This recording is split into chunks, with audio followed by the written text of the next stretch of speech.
Baik, berikutnya penanya berikutnya, silakan. Assalamualaikum warahmatullahi wabarakatuh. Bismillah. Pertanyaan saya untuk Perkenalkan nama. Nama saya Purwito, lahir di Jembrana. Buyut saya memang sudah di Jembrana, Bali. Oke, pertanyaan. Pertanyaan saya untuk Yai Alawi.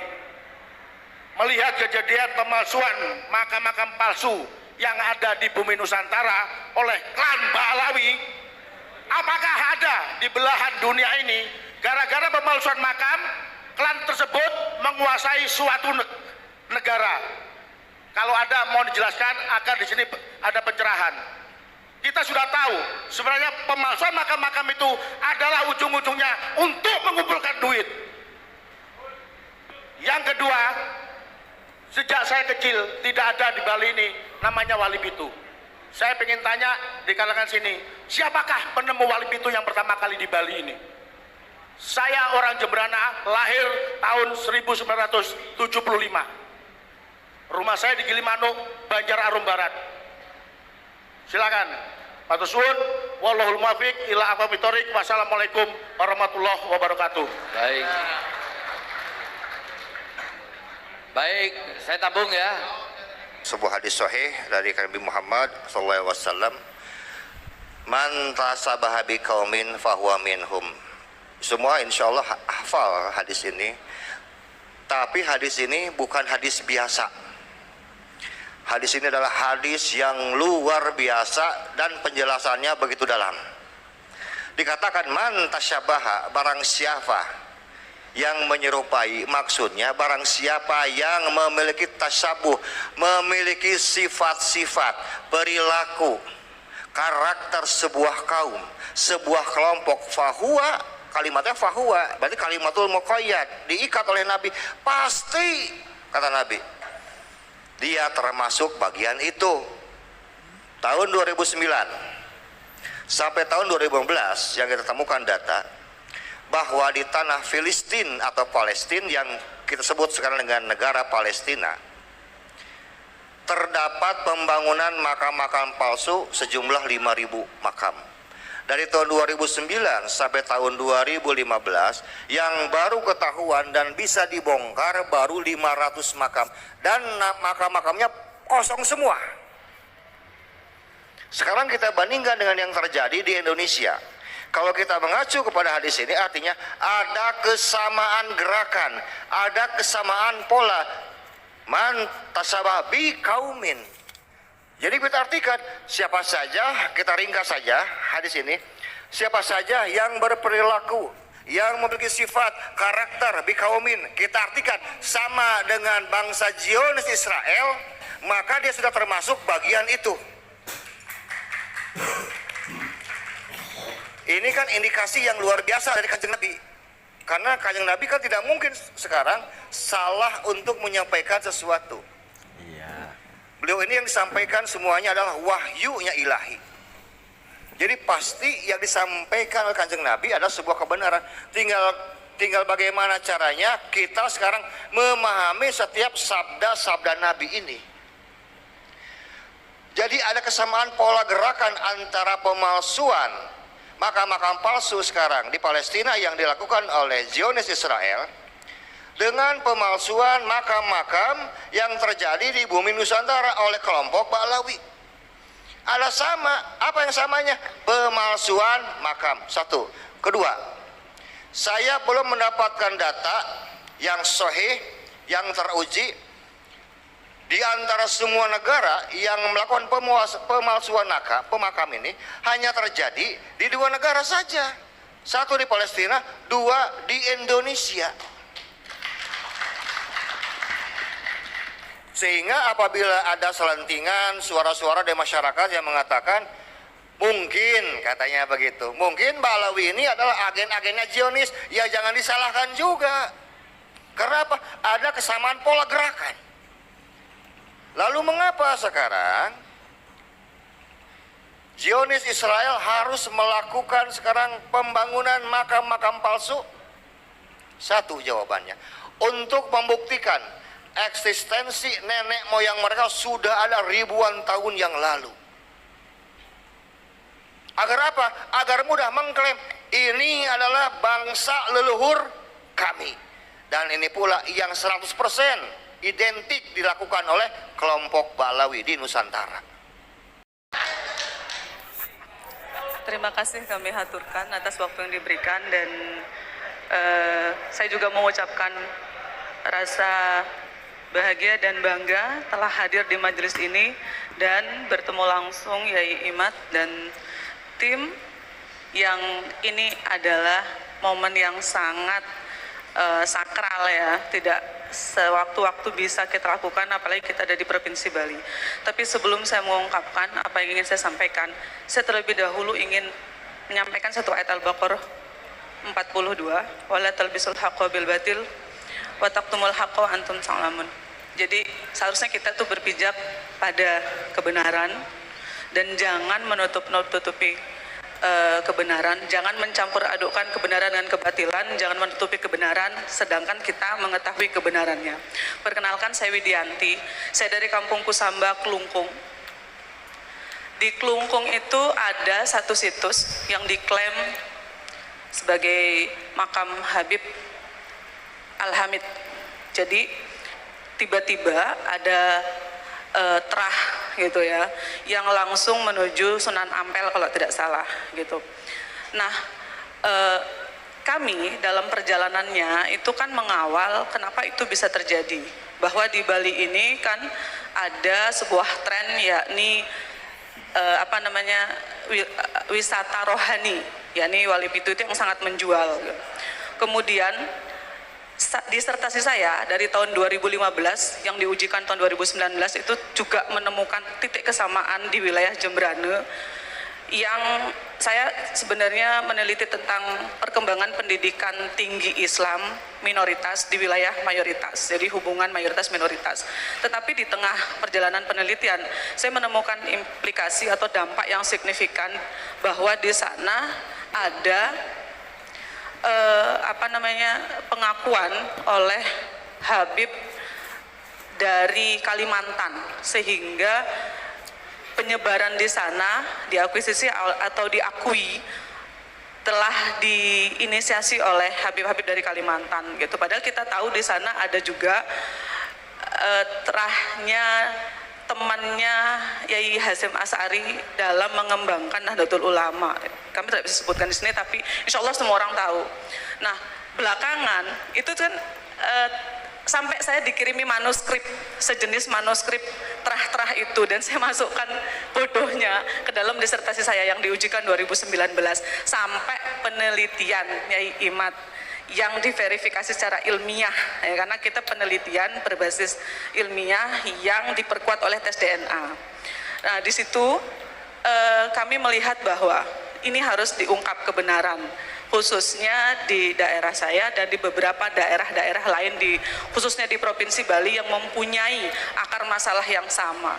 Namun ada beberapa catatan yang kami pertimbangkan. Pertama diantaranya adalah dampak yang sangat besar terhadap ekonomi masyarakat sekitar yang sebetulnya telah nyaman gitu ya, ada dampaknya satu. Yang kedua, dampak personal gitu, bagi yang mengungkapkan atau keluarganya, kan kita kan musuh bersama gitu. Yang ketiga, telah mengakarnya pandangan-pandangan muhibin yaitu terhadap pro kontra yang sekarang sedang berjalan, terutama di internal Nahdlatul Ulama sendiri. Nah, saya ingin mengajukan beberapa tawaran, diantaranya keinginan mengungkapkan itu haruslah didukung oleh wadah ya yang secara legal dan simultan. Misal kalau kita mau mengungkapkan, kan saya tahu beberapa sumber yang memang ikut mengawal ini memang terjadi kamuflase atau pseudo scientific, seolah-olah betul berujung ke Sunan Ampel, padahal itu pseudo atau palsu lah bahasa kita gitu. Satu, harus ada wadah yang simultan, organik, dan sistematis. Simultan artinya bersama-sama, dan dalam kebersamaan itu kita berjalan secara serentak, tidak boleh parsial atau tidak boleh satu dengan yang lainnya itu gantian, harus serentak bersama-sama. Satu wadah. Dua, wadah yang akan mengungkapkan kebenaran ini harus legal. Jadi biar kita tidak diserang oleh internal struktural NU sendiri, begitu. Yang ketiga, harus kita carikan solusi pengalihan isu. Misal, kalau misalnya sekarang adalah wisata rohani, maka yang dirohanikan itu mungkin bisa kita bentuk ke dalam wali yang sesungguhnya, sehingga sejarah yang real itu bisa terupdate, bukan malah tertutupi dengan yang sekarang diakuisisi. Baik. Demikian, terima kasih. Assalamualaikum warahmatullahi wabarakatuh. Baik, terima kasih Ibu Dr. Julianti. Kita tutup dulu, kita sudah ada 3 penanya, tapi yang pasti bahwa ini satu fenomena yang sangat menjadi satu perhatian Ibu, dan ini sesuatu yang cukup meresahkan, tidak hanya bagi kita, tapi bagi warga lokal yang mengetahui betul sejarah dari sebuah makam. Terima kasih. Karena saya ada pertanyaan dari Yai Solehkan Nur, Ya, baik. saya harus menjawab karena pertanyaan ditujukan kepada Ketua PJNU Kota Denpasar. Saya sebagai pribadi, juga saya sebagai santri, saya juga sebagai pengurus PJNU Kota Denpasar, tidak ada yang nggak siap bagi Pak Haji Suryadi untuk NU. Saya hanya minta dukungan pada teman-teman semua. Ini acara hanya perlu waktu 5 hari. Alhamdulillah besar terlaksana dengan segala kekurangannya. Jadi Pak Suryadi tidak ada yang ditakuti, hanya takut kepada Allah Subhanahu wa Ta'ala. Jadi mari kita gandeng tangan, kita kuatkan KUSA, PJNU Kota Denpasar, MBC Kota Denpasar, dan ranting-ranting plus bandom-bandomnya. Yang namanya kita sebagai ketua biasa pro kontra, Pak. Itu biasa. Kalau nggak mau pro kontra, jangan jadi ketua. Saya tadi dapat ilmu dari Yai Imad, Pak Haji kita harus pro kontra, sama istri itu pro kontra, Pak, kita itu. Itu baru istrinya 1, Pak. Kalau yang 2 nggak tahu saya. Ya, jadi saya terima kasih banyak atas dukungan dari teman-teman semua, dan alhamdulillah sudah terbentuk PBLS Bali. Saya sudah mengajukan kepada Yai Nawawi Al-Bantani supaya kita bisa mengundang Gus Abbas Buntet dan Bang Haji Roma Irama. Dan saya minta tempatnya terbuka, jangan tertutup. Ini mumpung ada penglingsir kita punya tanggung jawab di daerah Denpasar, khususnya Bali secara umum. Insya Allah Pak Suryadi tidak ada yang diragukan lagi sebagai darah saya NU, Pak, gitu. Katanya Yen Nurati, Suryadi irisan darah NU, Yen Nurati itu. Dan saya dalam acara ini sudah mendapat restu dari Ketua Tamfiyah PBNU, dan saya juga dapat restu dari Roy Surya PBNU Bali. Beliau sekarang ada di sini supaya bisa melanjutkan. Monggo Kiai. Oke, monggo Yai Nurati.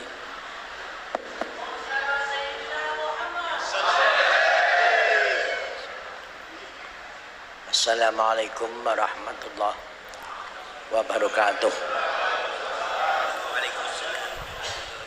Para kiai yang kami hormati, harapan saya mudah-mudahan kehadiran beliau ini menjadi sebabnya anzalallahu alaihimus sakinah, menyebabkan kita menjadi tenang, wa khasyatumur rahmah, dan tercurahkan rahmatnya Allah Subhanahu wa Ta'ala. Para kiai yang kami hormati, kami ini adalah juhala yang takut dolu wa dolu. Jadi makanya terima kasih sekali dengan arinal haqqa wa surat tiba'ah, pencerahan, memberikan keterangan tentang kebenaran yang tidak direkayasa, sehingga kamu mampu untuk mengikuti kebenaran itu dan menunjukkan yang batal adalah batal. Kami sanggup untuk menghindari yang batal itu. Untuk itulah maka mudah-mudahan keterangan beliau ini bersentuhan dengan ayat wa anna hadza sirati mustaqiman fattabi'u wa la tattabi'us subula fatarafarraqu bikum an sabilihi dzalikum masyakum bihi la'allakum tattaqun.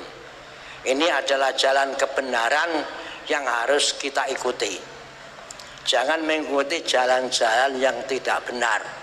Anda akan berpisah dari kebenaran itu. Wasiat Allah, demikian wasiat kami kepada kamu, agar kamu berhati-hati dalam mensikapi. Berhati-hati dalam mensikapi.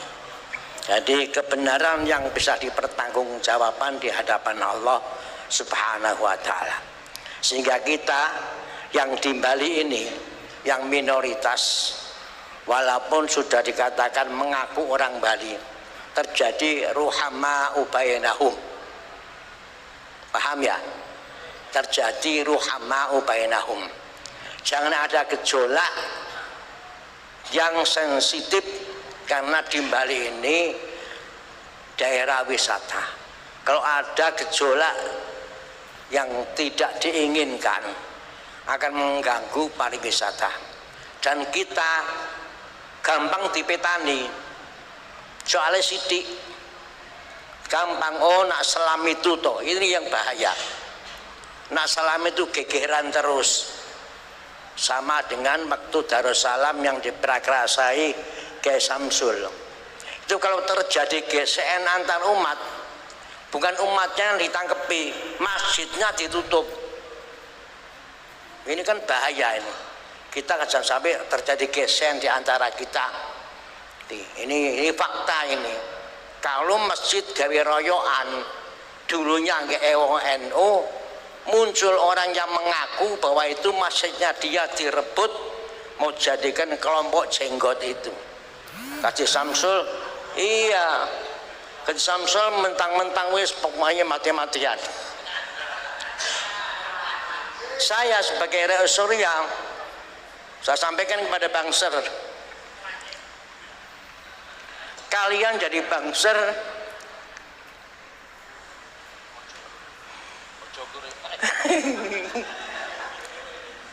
kok rawani perang. Saya yang tua ini masih berani perang. Akhirnya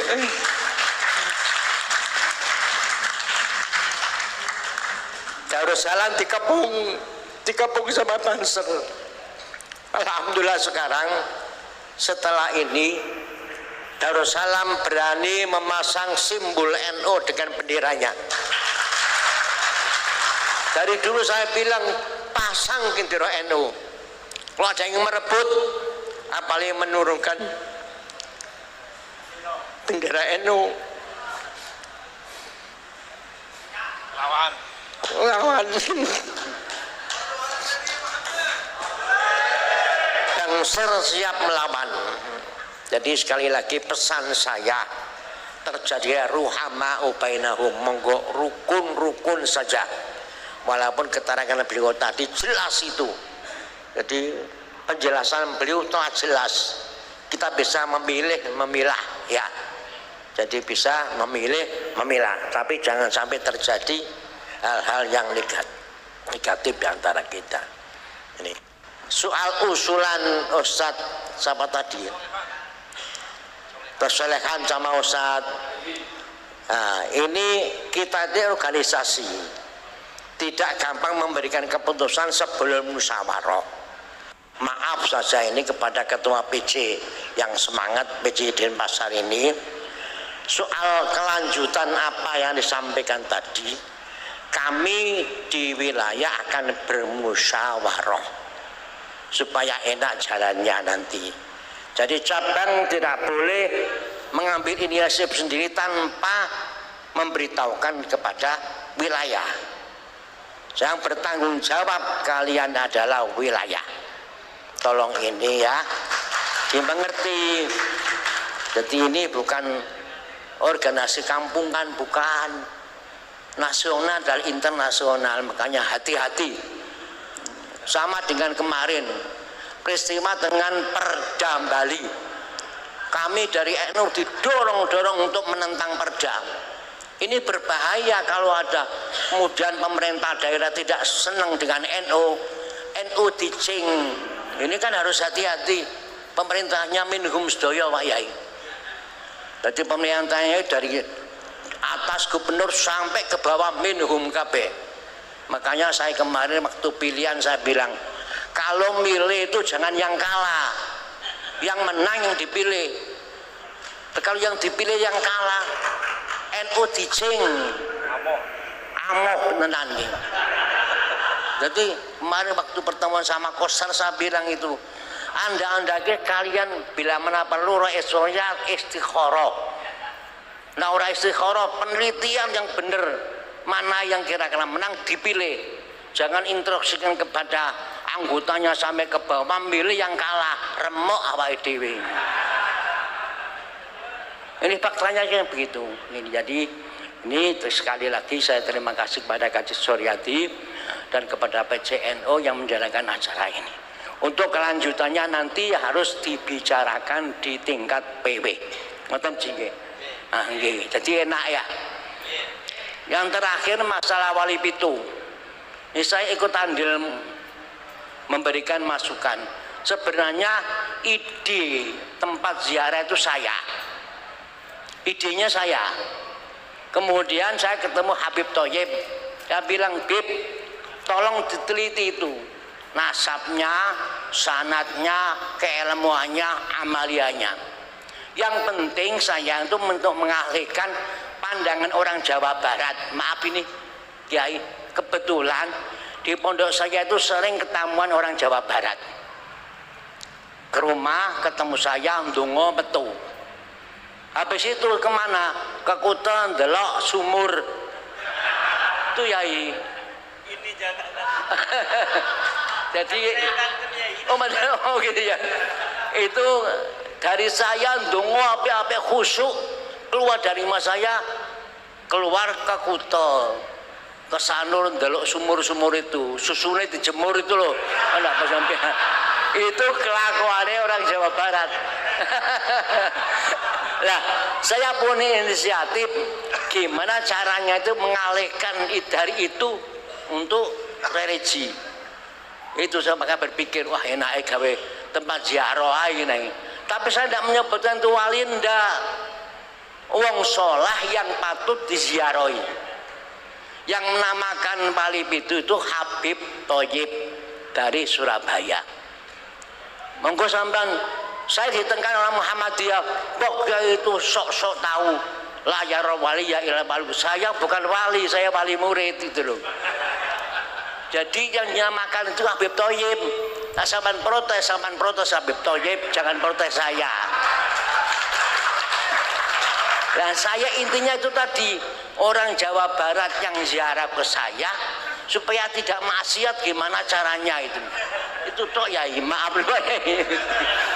Ternyata berhasil. Setelah dari saya ziarah ya, bukan ke Kuta lagi, bukan lihat sumur-sumur itu. Ini kan berhasil. Jadi misi saya hanya itu. Soal nanti bagaimana, mohon sampean teliti itu ada makamnya orang tenan apa ora, apa kosong, apa yang di dalam itu wong soleh apa tidak. Tapi maaf, di sini itu sensitif sekali. Di Karangasem gara-gara memindahkan Pangkom perang di mana Kusambe, gara-gara Habib Ali dari Surabaya ngadakan haul ribut. Kamu itu Habib kurang ajar, katanya Kiai kurang ajar. Rumah saya bukan seperti yang lain, tidak bisa kamu pakai seenaknya sendiri. Soalnya Habib itu ngadakan haul tidak izin. Untung saya diundang Kaji Jargon tidak. Jadi alhamdulillah Habib mau menjawab, simbet pupune jangan jawab ke wong edan nih ngono. Yang ngomong wong edan ke perang ini, saya bilang gitu.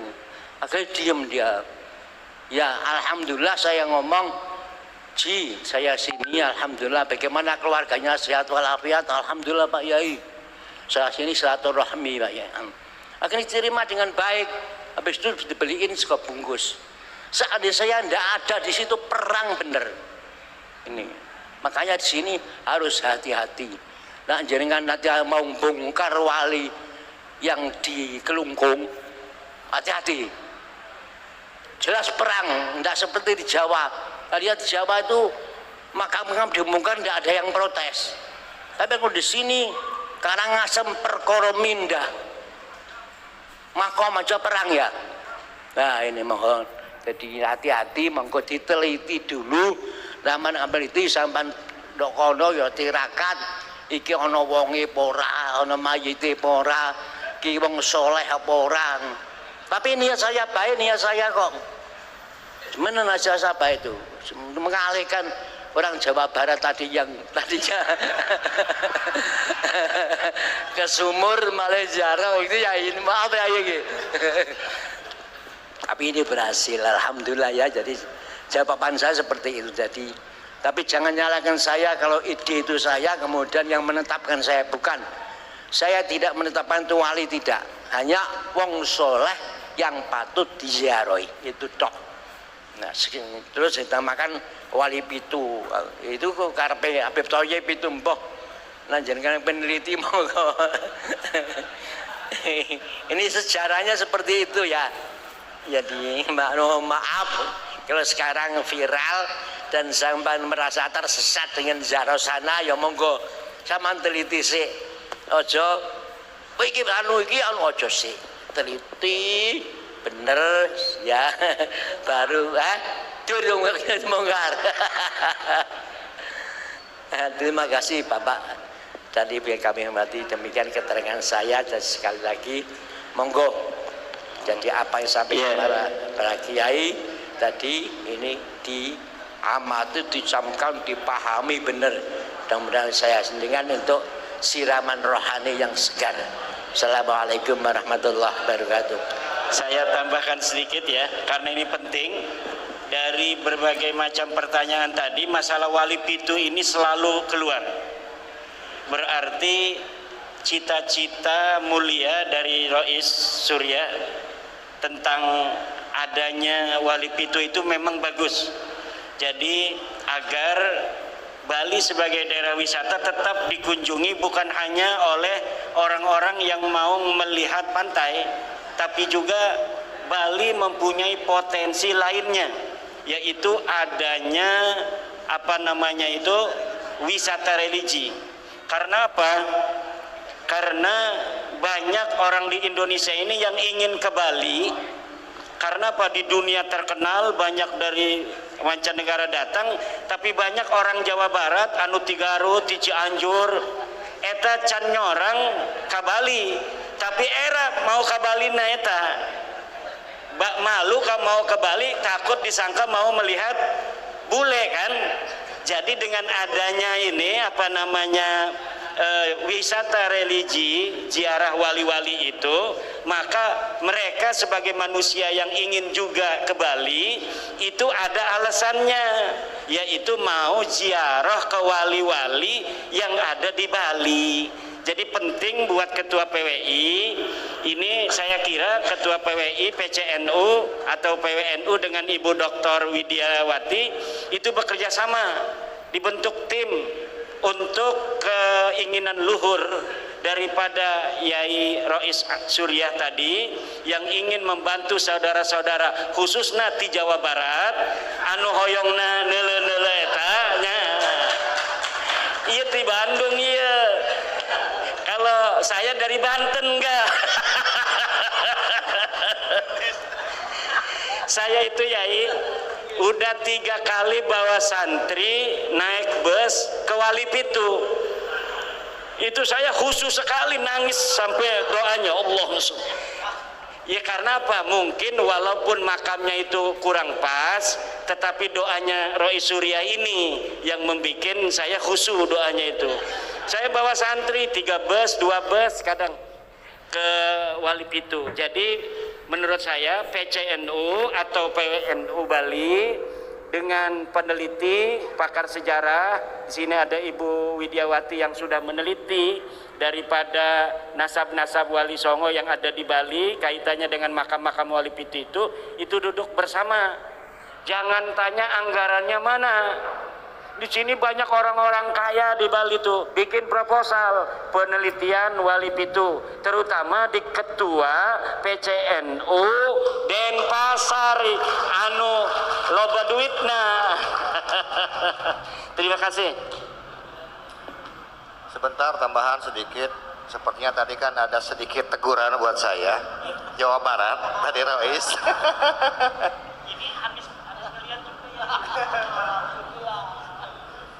Saya nanti insya Allah Romo Kiai akan sampaikan kepada saudara-saudara saya di Jawa Barat tentang warning dari Bapak Kiai Rois dan Pasar. Jadi maksudnya kalau mau ke Bali ya, wong maksudnya jarak-jarak sama orang-orang soleh dulu lah, jangan lihat bule dulu gitu ya. Walaupun sebetulnya saya yakin Romo Kiai, sebelum orang Jawa Barat lihat bule, saya yakin orang Bali sudah lihat dari dulu sebetulnya. Kalau saya baru pertama kali ke sini Kiai, iya. Insya Allah akan saya sampaikan. Jadi mangga silahkan. Baik, terima kasih satu penjelasan dari Romo Yai Nur Hadi Al-Hafidz setelah membuka satu cakrawala yang sementara ini belum pernah tahu asal muasal dari kata wali itu. Ternyata beliau memiliki satu niatan husnudzon. Tapi mudah-mudahan hingga nanti kita sudah tahu. Mudah-mudahan tidak dibelokkan jadi satu niatan-niatan dan berhasil untuk mengumpulkan uang.